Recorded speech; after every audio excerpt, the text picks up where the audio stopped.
मुझे लगता है कि सोनू के साथ ऐसा हुआ है कि बड़े बड़े लोगों को जब देखा है तो कहीं ना कहीं विचलित हो गया है, बड़े बड़े आश्वासन मिल रहे हैं, कुछ लोगों ने मिलकर इसको जातीय रंग दे दिया। बीपीएससी जैसे पेपर का लीक होना बिहार के लिए शर्म की बात है।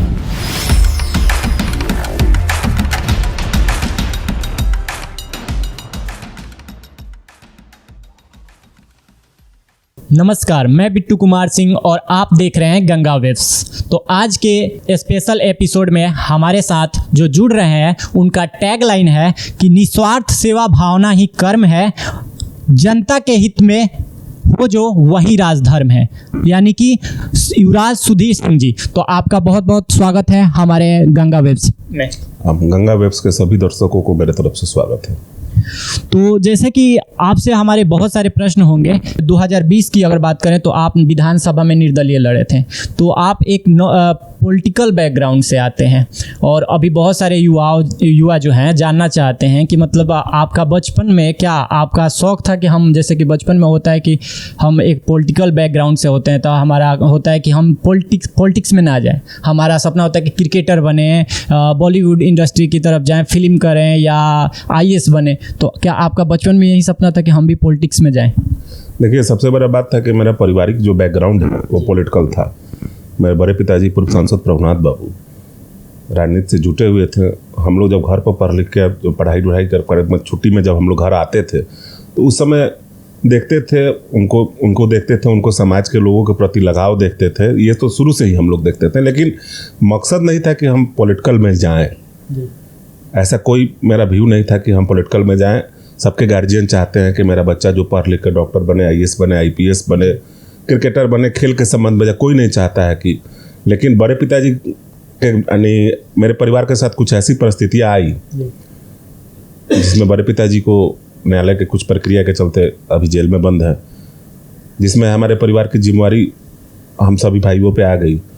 और उसमें जो हमारे परिवार थे, जो पुराने समय में जो लोग जुटे हुए थे, उन लोगों को बड़े पिताजी से आशा थी, तो हम लोग भी उन लोगों की सेवा में लगे रहते हैं। और उसी क्रम में समाज के हर वर्ग से मुलाकात होती रहती है, हर लोगों से बातचीत होती रहती है, समाज भावना बना रहता है, जहाँ सुख दुख होता है आदमी पहुँचता है।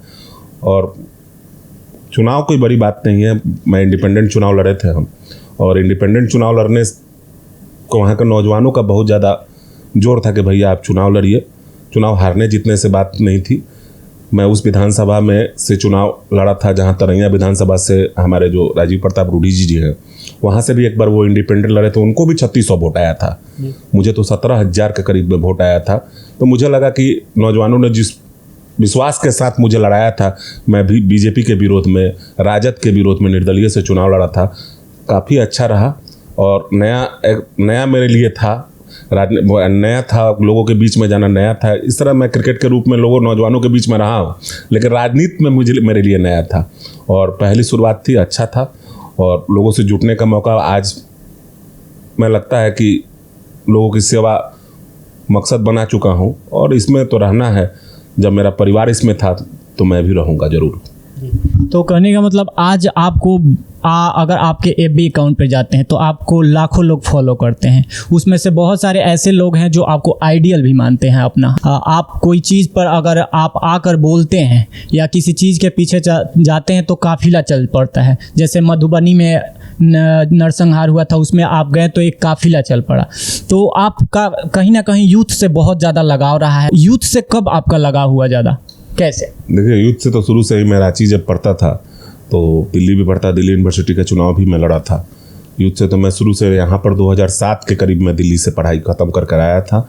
यहाँ पर आया था, यहाँ सबसे पहले मैं खेल से जुटा। खेल में मैं क्रिकेट से जुटा, टेनिस क्रिकेट में बहुत बड़े मंच का निर्माण भी कराया जो IPL नाम से फेमस हुआ था। वो IPL बिहार की सबसे बड़ी टूर्नामेंट थी।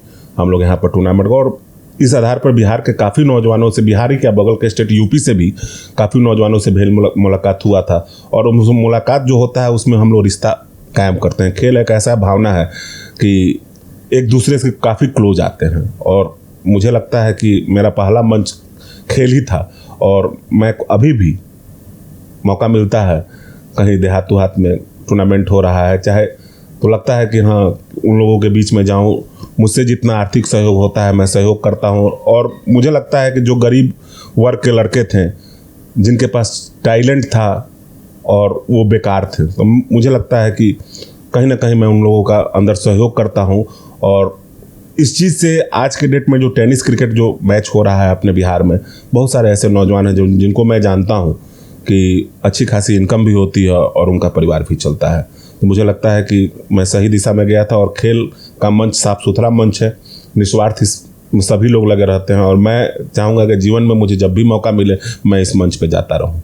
जी, तो आपका खेल से काफ़ी ज़्यादा लगाव रहा है और आप देख सकते हैं कि घर में पीछे की तरफ जो हम बैठे हैं यहाँ पे एक ट्रॉफ़ी भी आपको दिख रहा है बड़ा सा। तो बहुत सारी ट्रॉफियाँ भी हैं जो आप ट्रॉफियाँ जीते हैं। तो एज ए कैप्टन या एज ए कोच इस ट्रॉफ़ी को हासिल किए हैं। 2007 से लेकर 2016 तक युवराज क्रिकेट क्लब के नाम से क्लब चलता था, मैं उस टीम का कैप्टन था। और मुझे लगता है कि सारण ही नहीं, मुजफ्फरपुर, दरभंगा काफ़ी ज़्यादा कप जीत कर लाया हूँ। और मुझे संतोष होता है कि इस ट्रॉफियों को देख कर लगता है कि हाँ हम लोग मेहनत किए हैं, और मेहनत किए हैं तो हमारी टीम जीती है। और मुझे लगता है कि कहीं ना कहीं मेरे लाइफ का सबसे बड़ा हिस्सा है। पॉलिटिक्स में सक्सेस हुए चाहे नहीं, लेकिन खेल में सक्सेस है। और मुझे लगता है कि ये मेरे लाइफ का सबसे अच्छा हिस्सा है और इसको मैं जीवन में कभी खोना नहीं चाहूँगा। बिल्कुल। तो जैसे कि आपने बहुत सारे मैचेस खेले होंगे, लेकिन कोई एक ऐसा यादगार मैच, आप हमारे बहुत सारे दर्शक देख रहे हैं, हो सकता है उसी गांव के, जिस गांव में आप जिस मंच पर आप खेले होंगे वो मंच के दर्शक भी देख रहे होंगे इस वीडियो को, वो खिलाड़ी भी देख रहे हैं। तो कौन सा ऐसा खेल जो आपको बहुत अच्छा लगा और उसमें आपने अच्छा स्कोर भी किया? मुझे याद जहाँ तक है कि मैं खुमौरा के साथ मैच हो रहा था, महाराजगंज में खुमौरा पड़ता है, हमारे IPL का फाइनल मैच था। और वो जो मैच तो हार गए थे हम लोग, लेकिन मैं अपनी भूमिका में 65 रन, और उस समय सीजन में मैं मैन ऑफ द सीरीज भी हुआ था, मोटरसाइकिल भी जीते थे। तो मुझे लगता है कि वो ईयर जो 2010 का जो टाइम था वो मेरे लाइफ का सबसे अच्छा टाइम था। और वो मेरे लिए यादगार है। और जितने भी मेरे दोस्त खुमौरा के सुन रहे होंगे वो सब भी मुझे सब बाय नेम्ड सब लोग याद हैं कि उन लोगों के बीच से 2200 प्लेयर के बीच में मैं मैन ऑफ द सीरीज का मतलब होता है बेस्ट प्लेयर, कि उस बीच से मैं जीता था। तो वो अच्छे अच्छे प्लेयर थे, विश्वास गौरव थे, प्रशांत भैया थे, यानी वो सोनू था, मैंने सिवान वाला जो रणजी खेल रहा है, साकिबुल था, कैप थे। उन लोगों के बीच से अगर मैं मैन ऑफ द सीरीज हुआ था तो मुझे लगता था कि वो सीजन मेरे लिए अच्छा रहा था और अच्छा क्रिकेट खेला था। तो कहने का मतलब है आप युवाओं से काफ़ी ज़्यादा जुड़े रहे हैं और आपका मैंने प्रोफाइल पढ़ा तो आप एक ग्रेजुएट भी हैं। मतलब आप पॉलिटिक्स में ऐसा होता है कि बहुत लोग होते हैं जो अनएडुकेटेड भी होते हैं और लेकिन पॉलिटिक्स में आ जाते हैं। तो आप एक ग्रेजुएशन किए हुए हैं। आज जो है आप बहुत ज़्यादा युवाओं से जुड़े हैं और युवा जो है काफ़ी ज़्यादा परेशान है। कहने का मतलब है कि अगर हम बात करें बिहार की शिक्षा व्यवस्था की, अगर बिहार किसी भी राज्य की अगर उस पर बात करें तो शिक्षा, स्वास्थ्य और विकास ही मेन मुद्दा होता है। तो शिक्षा की बात करें तो शिक्षा कहीं ना कहीं हमारा जो है युवा है परेशान है शिक्षा को लेकर। अगर बात करें हम आर्मी वैकेंसी की तो बहुत सारे युवा हैं जो आर्मी की तैयारी कर रहे हैं। 2021-22 उसके बाद 22 में अभी डेट पे डेट दिए जा रहे हैं रैली वैकेंसी के लिए और युवा जो है काफ़ी ज़्यादा परेशान है। हरियाणा में एक केस भी देखने को मिला कि पवन नाम का एक लड़का आत्महत्या कर लेता है। तो आप इन युवाओं को क्या कहना चाहेंगे? देखिए, सबसे पहले तो नौजवानों से यही कहेंगे कि धैर्य नहीं खोना चाहिए। जीवन में अगर नौजवान धैर्य खोते हैं, मुसीबतें, ज़िंदगी का नाम ही है मुसीबत, मुसीबतें आती हैं जाती हैं, तो सबसे पहले तो धैर्य नहीं खोना। सरकारी सिस्टम जो है वो सिस्टम मेरे ख्याल से बिल्कुल दलाली का सेंटर बन गया है। वहाँ पर सिस्टम में दलाली होता है, नौजवानों के करियर के साथ खिलवाड़ होता है। जो नौजवान दिन रात काउंटर पर जाकर लाइन लगा के अपना फॉर्म फिलअप करते हैं और उनको जब पता चलता है कि हमारा पेपर 3 साल 4 साल 5 साल के बाद होने वाला है। हमारे छपरा जेपी यूनिवर्सिटी की भी बहुत स्थिति खराब है। अभी कुछ दिन पहले नौजवान वहाँ पर लगे हुए थे। ऐसे बिहार में बहुत सारे यूनिवर्सिटी हैं कि मैं तो बस यही कहूँगा कि सरकार जो है नौजवानों के फ्यूचर के साथ मजाक कर रही है, उनके करियर के साथ मजाक कर रही है। और नौजवानों को भी यही कहूँगा कि प्रलोभन के चक्कर में ना पड़ के एक नई दिशा की तरफ आप लोग अच्छे सरकार का चयन करें, क्योंकि जिसमें आप लोग को हक मिले और आप लोग का दिखे, फ्यूचर दिखे कि हाँ कि आप लोग फ्यूचर किस दिशा में जाना चाहते हैं, कौन सी सरकार आपको मदद कर रही है। ये सरकार में मैंने देखा है कि बहुत सारे प्रलोभन है और उस प्रलोभन में कहीं ना कहीं नौजवान खुश नहीं है और खुश ना होने के कारण बेरोजगारी बढ़ी है, गरीबी बढ़ी है। और ऐसा भी होता है कि बहुत डिप्रेशन में जाने के बाद नौजवान गलत रास्ते का चयन कर लेते हैं। तो मैं बस उन नौजवानों से कहना चाहता हूं कि आप लोग गलत रास्ते का चयन नहीं कीजिए और धैर्य रखिए। धैर्य इंसान की ज़िंदगी का सबसे बड़ा हार्ट कैडर होता है कि जीवन में धैर्य जो रखता है वो लाइफ में कहीं ना कहीं सत्य। मैं बस कहूँगा कि धैर्य रखिए, सफलता जरूर मिलेगी, सफलता कदम चुनेगी और सत्य के राहों पर चलने का प्रयास कीजिए। जो हकीकत चीज़ है उससे जूझना सीखिए और बनावटी चीज़ों पर ध्यान ज़्यादा ना दीजिए। तो कहने का मतलब है कि युवराज सुधीर सिंह का कहना है कि सत्य के राह पर चलिए और धैर्य बनाए रखिए, जरूर आगे चलकर सब चीज़ बेहतर होगा और सरकार भी आपकी बातें सुनेगी और आगे चलकर चाहे यूनिवर्सिटी की बात हो चाहे गवर्नमेंट जॉब की बात हो, सब चीज़ धीरे धीरे सही होगा। और अभी हाल में ही एक बीपीएससी का पेपर हुआ था, उसमें भी पेपर लीक हो गया था। तो एक हमारा क्वेश्चन ये बनता है कि जैसे कि युवा जो हैं वो मान लीजिए कि सरकार तो ठीक है गलतियाँ कर रही हैं, तो अपोजिशन पार्टी जो है या युवा जो है हर चीज़ के लिए प्रोटेस्ट करना क्या सही है? बीपीएससी जैसे पेपर का लीक होना बिहार के लिए शर्म की बात है, क्योंकि उस पेपर को कंप्लीट करके अच्छे पदाधिकारी डीएसपी, बीडीओ, सीओ अच्छे पोस्ट पे लोग चयनित होते हैं और उस पेपर का अगर लीक होता है और गलत लोग उस पोस्ट पे अगर बैठते हैं तो ये तो बिहार के लिए शर्म की बात है, क्योंकि गलत बैठेंगे तो गलत काम करेंगे। तो सबसे पहले तो सरकारी सिस्टम में मुझे कहीं ना कहीं लगता है कि छेद है जी। और वो छेद उन नौजवानों को तकलीफ पहुंचा रहा है जो नौजवान 2-4-10 साल से बीपीएससी की तैयारी कर रहे हैं और उन्हें पता चल रहा है कि पेपर लीक हो गया। बहुत सारे ऐसे नौजवान हैं कि जो दिन रात मेहनत करते हैं और उनके फ्यूचर के साथ मजाक हुआ है। ये बर्दाश्त करने वाली बात नहीं है, क्योंकि बिहार मुझे लगता है कि इस मामले में बहुत पीछे जा चुका है और सरकारी सिस्टम बहुत कमज़ोर है।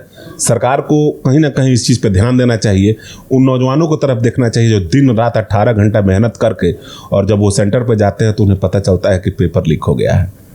तो कहीं ना कहीं मैं इस सिस्टम से नाखुश हूँ, सरकारी सिस्टम से नाखुश हूँ कि आने वाला समय अगर नहीं सुधार किया जाता है तो निश्चित है कि बिहार के नौजवानों के साथ जो ये बीपीएससी हो गया, बैंकिंग हो गया, ये जितने बड़े बड़े जो पेपर होते हैं, तो मुझे लगता है कि गलत लोगों का चयन होगा और इससे समाज में अराजकता बढ़ेगी। तो हमेशा से ही बिहार जो है ज्ञान की भूमि रही है और अभी एक बहुत ज़्यादा वीडियो वायरल हो रहा है सोनू नाम के लड़के का, आपने भी देखा होगा। और एक लड़की का जो एक पैरों पर स्कूल जा रही है। तो हमारा जैसे कि सोनू नाम का लड़का वायरल होता है, तो आज का जो जनरेशन है या आज की जो परिस्थिति है, इसमें ये कहा जा रहा है कि हम आगे आकर अपनी बात को रखें तभी हमें उस चीज़ को मिलेगा, यानी कि हर चीज़ के लिए हम प्रोटेस्ट करें या हर चीज़ के लिए कहें कि यह हक है हमारा, हमें मिलना चाहिए तब मिलेगा। वो सोनू को तो आज उसका हक मिल गया, लेकिन ऐसे हजारों बच्चे हैं जो छोटे छोटे बच्चे हैं जिनको स्कूल नहीं मिल रहा है। अगर सोनू की बात करें, नालंदा यूनिवर्सिटी जो कि विश्व विख्यात यूनिवर्सिटी है, विश्व के लोग भी वहाँ सीखने के लिए आते थे। तो जो सोनू नाम का लड़का है, लेकिन वहाँ पे हजारों बच्चे आज भी जो हैं वो शिक्षा के अभाव में, तो उनके बारे में क्या? देखिए, सबसे पहले तो मैं भी यूट्यूब पर देख रहा था सोनू का वीडियो जो वायरल हो रहा था, तो मैं भी देख रहा था। आजकल वो ट्रेंडिंग में चल रहा है। तो मुझे लगता है कि बच्चा में टैलेंट है, लेकिन आज के डेट में मुझे 1-2 वीडियो देखे हैं कि वो बच्चा ग्रसित हो गया है, डर गया है। अब किस कारण से डर गया है कि मीडिया वाले लोगों के परेशान हो गया है कि जब बड़ा लोग, जब एकाएक जब छोटे लोग जो होते हैं, जो बच्चा टाइप के लोग होते हैं, उनको कुछ बड़ा जिम्मेवारी दिया जाता है ना, तो थोड़ा सा अंदर से वो, मुझे लगता है कि सोनू के साथ ऐसा हुआ है कि बड़े बड़े लोगों को जब देखा है तो कहीं ना कहीं विचलित हो गया है। बड़े बड़े आश्वासन मिल रहे हैं और मुझे लगता है कि जितने आश्वासन मिल रहे हैं उसमें कितनी सत्यता है। अभी तक बहुत सारे लोग आश्वासन दे रहे हैं कि मैं पढ़ा दूंगा, मैं पढ़ा दूंगा, मैं पढ़ा दूंगा, लेकिन सोनू, मुझे लगता है कि सोनू जैसे बिहार के बहुत सारे ऐसे नौजवान हैं कि जो सोनू से अच्छी काबिलियत रखते हैं और उनके ऊपर भी बिहार के मीडिया को और बिहार की सरकार को और उन लोगों को ध्यान देना चाहिए कि जो सोनू की मदद पे जा रहे हैं। जैसे कि आपका लिखने का भी शौक़ है और काफ़ी ज़्यादा फेसबुक पर मतलब हमेशा रहते हैं, उस पर अवेलेबल रहते हैं और चीज़ों को लिखते हैं और लोगों को काफ़ी ज़्यादा आपका कंटेंट भी पसंद आता है। तो कहीं ना कहीं आप भोजपुरी से भी जुड़े हुए हैं, क्योंकि भोजपुरी हमारी मिट्टी है और भोजपुरी भाषा जो है वो एक मिस्री सी बोली बोला जाता है। मूसा सत्तेवर और मोहब्बत माझी सी 3 धार जब एक हुए बिहार बन गया। तो कहीं ना कहीं ये भाषा जो है हर किसी को प्यारा लगता है।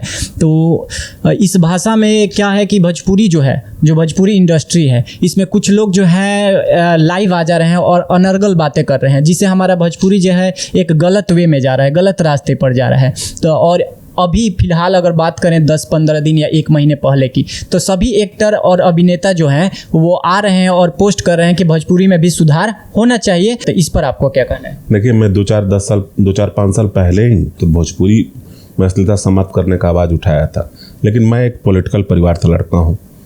कुछ लोगों ने मिलकर इसको जातीय रंग दे दिया। मैंने अश्लीलता की बात की थी, इसको जातीय रंग दे दिया, और आज के चरम में ऐसा हो गया कि शादी विवाह में जाने में जो जातीय गाना चल रहा है, बड़े शर्म की बात है कि कहीं जाइए तो यादव जी, कहीं जाइए तो बबुआन जी, ये सब गाना जो चल रहा है, ये नए जो लड़के, जो यूथ के जो नए लड़के जो हैं, जो सोशल साइट पे अपने आप को एक्टिव रखे हुए हैं, मुझे लगता है कि उन लोगों को ब्रेन को मोटिवेट ये गायक करा रहे हैं। उन लोगों को ब्रेन में कुछ गलत चीज़ फंसाया जा रहा है। और सबसे पहले बिहार सरकार को ध्यान देना चाहिए कि उन गायकों को ब्लैकलिस्ट करे, और ब्लैकलिस्ट करके वैसे गायकों को सलाखों के पीछे होना चाहिए जो समाज को तोड़ने की बात करते हैं, समाज की जोड़ने के लिए। अभी तक मैंने कभी नहीं सोचा कि समाज को जोड़ने का कोई गाना गाया हो। जितना देखिए तो हम ये हैं, तो हम वो हैं, हम वो हैं। तो वैसे गायकों को ब्लैकलिस्टेड कर और निश्चित है कि काफ़ी सुधार हुआ अश्लीलता में, ऐसा बात नहीं है। भोजपुरी में काफ़ी सुधार भी हुआ है। पहले जितने गंदे गाने आते थे, अब हमको लगता है कि 60% सुधार हुआ है। 40% ऐसे लोग रह गए हैं जो सोचते हैं कि, तो मैं बस एक ही बात कहूँगा कि गंदा गाना को सुना जा सकता है, लेकिन बहुत देर तक नहीं सुना जा सकता है। ऐसा बात है कि ठीक है, एक बार देखा जा सकता है, यूथ देख सकता है, लेकिन कहीं घर पे, कहीं दरवाजे पे उसको नहीं बजाया जा सकता है। और अच्छे गानों की कदर आज भी है। और आज भी 50 साल पहले श्रद्धा सिन्हा का जो गीत है, जो पुराने कलाकार भिखारी ठाकुर है, उन लोगों का गाना आज भी अगर सुन लिया जाए तो 25-50 लोग बैठ के सुन सकते हैं। परिवार के साथ सुना जा सकता है, फैमिली के साथ सुना जा सकता है। लेकिन मुझे लगता है कि भोजपुरी में कुछ लोग कलाकार जो हैं, जो सिर्फ पैसा कमाने के लिए और अपनी स्वार्थ के लिए ऐसे गंदे काम कर रहे हैं और यह गंदा मैसेज दे रहे हैं, जिससे भोजपुरी का स्तर गिरा है। यहाँ पर ना लोग कहता है कि बबुआन हिरान, जब हम लोग मुंबई जाते हैं, जब हम लोग बेंगलोर जाते हैं, वहाँ बिहारी कहकर संबोधित होता है। तो किस कारण से होता है? यही कारण है। भोजपुरी में जो गंदे गाने हैं, इन लोग प्रोजेक्ट करते हैं। उन लोगों को भी सोचना चाहिए कि हमारी माँ बहनें हैं, हम ऐसे गाना क्यों गाते हैं, दोहर्ती गाना क्यों गाते हैं। इन लोगों को नहीं गाना चाहिए। मैं सभी गायकों को कहूँगा, जब भी देखिए तो सोशल मीडिया को माँ बहन की गाली देने का सेंटर बना लिया है लोग। जिसकी औकात भी नहीं है वो भी लिख देता है। तो मुझे लगता है कि कहीं ना कहीं सोशल मीडिया पर ऐसी चीज़ें नहीं होनी चाहिए। और जिस चीज़ से दूसरे को, देखिए सबसे बड़ी बात होती है कि देख कर सीखना। तो आपको देख कर कोई सीख रहा है तो आप अच्छा काम कीजिएगा, तब ना आपको देख कर कोई सीखेगा। आप बुरा काम कीजिएगा तो फिर तो आप बुराई भेज रहे हैं। तो मैं तो बस बड़े कलाकारों को कहूँगा कि अच्छा काम कीजिए, कि आपके जो जूनियर हो वो आपको देख कर सीखे। आप ऐसा काम कीजिए कि वो आपको, अब ऐसा नहीं कि जूनियर को गंदा काम सिखा दिए, तब तो कहीं ना कहीं गलत हो रहा है। और मैं इसका विरोध करता हूँ। ये जो जातिवाद जो गाना बज रहा है, मैं इसका ज़बरदस्त तरीके से विरोध करता हूँ। इस पर प्रतिबंध लगना चाहिए, सेंसर बोर्ड लगना चाहिए। और ऐसे कलाकारों को यूट्यूब से हटाकर, सेंसर बोर्ड से हटाकर, कहीं ना कहीं समाज के लोगों से भी कहना चाहूँगा कि ऐसे कलाकारों का गाना ना सुनिए। और ऐसे कलाकार अगर मंच से गाना गाते हैं तो उनको बहिष्कार कीजिए। तो अब पूरी तरीके से राजनीतिक में आ चुके हैं और बिहार की बातें करते हैं। आप भले ही तरैया विधानसभा से लड़ते हैं, लेकिन पूरी बिहार की बातें करते हैं। बिहार में कहीं भी कुछ होता है तो आप जाते हैं और उन अपनी बातों को रखते हैं और वो चीज़ें होता भी है। तो आगे आपका विज़न क्या है, हमारे दर्शक जानना चाहेंगे। देखिए, मैं अभी हम जैसे हैं, मैं बहुत बड़ा पॉलिटिशियन तो हूँ नहीं कि मैं कुछ ऐसा बिहार के लेवल का स्टेटमेंट दे दूँ। मैं इतना जानता हूँ कि मेहनत में दम होता है। सभी लोग मेहनत करते हैं, हम भी मेहनत कर रहे हैं। बिहार, मुझे लगता है कि जहाँ से नौजवान अगर कहते हैं कि सुधीर भैया मधुबनी आइए, सुधीर भैया गोपालगंज आइए, सुधीर भैया सिवान आइए, मुझे लगता है कि मैं सक्षम हूँ, मैं जाकर मदद कर सकता हूँ। तो मैं जाता हूँ उन लोगों के बीच में और अपनी आवाज़ को रखता हूँ, अपनी बातों को रखता हूँ और बातों को रखता हूँ और पूरी ईमानदारी से रखता हूँ। और मैं चाहूँगा कि अगर ऐसे कर्म अगर करूँ तो मुझे राजनेताओं की दलाली करने का मौका ना मिले। मैं जनता का सेवा करना चाहूँगा, लोगों का सेवा करना चाहूँगा। बड़े राजनेताओं का मैं तलवा नहीं चाटना चाहूँगा। मैं रहूँगा लोगों के बीच में ही रहना चाहूँगा, कि मुझे लगता है कि इन लोगों के साथ रहकर मैं अच्छा हो सकता हूँ, लेकिन वो बड़े बड़े दरवाजे पर जाकर मुझे लगता है कि अपने प्रतिष्ठा का हनन कराऊंगा। तो मैं चाहूँगा कि हमेशा इन लोगों के बीच में रहूँ, जब भी ज़रूरत हो, जहाँ भी ज़रूरत हो। ये लोग मुझे अगर याद करते हैं तो मैं अपने अनुसार जाकर इन लोगों का मदद करूँ, चाहे वो बिहार ही नहीं हो। जहाँ भी लगता है कि बिहार में ऐसी कोई बात हो गई है, सुधीर भैया को याद करना चाहिए, तो मैं आपसे वादा करता हूँ कि आप ज़रूर, मेरा कॉल नंबर तो फेसबुक पे है ही, आप लोग कॉल कीजिए। जहाँ तक होता है मैं हर संभव मदद करूँगा। मैं आश्वासन देने में भरोसा नहीं करता हूँ, मैं मदद करने में भरोसा करता हूँ। मैं बड़े राजनेताओं की तरह आश्वासन देकर नहीं चला जाता हूँ। मुझे लगता है कि इतना कुछ कर देने से इस परिवार का ऐसा हो जाएगा, तो मैं अपना कर्म करते रहता हूँ। तो हमारी जैसे कि ये जो अभी जिस चैनल पर ये जाएगा उसका नाम है गंगा वेब्स। तो टीम गंगा वेब्स जो है जगह जगह जाकर लोगों का, दर्शकों का जो क्वेश्चन होता है वो रखता है उस जगह पर जाकर और उन तक पहुंचाता है। तो टीम गंगा वेब्स को आप 2 लाइनें कुछ करें उनके। सबसे बड़ी बात है कि आपकी टीम जो है काफ़ी बेहतर है। शुभकामना देता हूँ कि आप लोग आने वाले समय में अच्छे पत्रकार की तरह बड़े बड़े राजनेताओं का, बड़े बड़े एक्टरों का, सबका इंटरव्यू लें और मैं भी देखूं। और मैं शुभकामना देता हूं कि आप लोग, मुझे लगता है कि आप लोग लाइफ में सफल होइएगा, क्योंकि आप लोग में वो कॉन्फिडेंस है। धन्यवाद। ओके, बहुत बहुत धन्यवाद।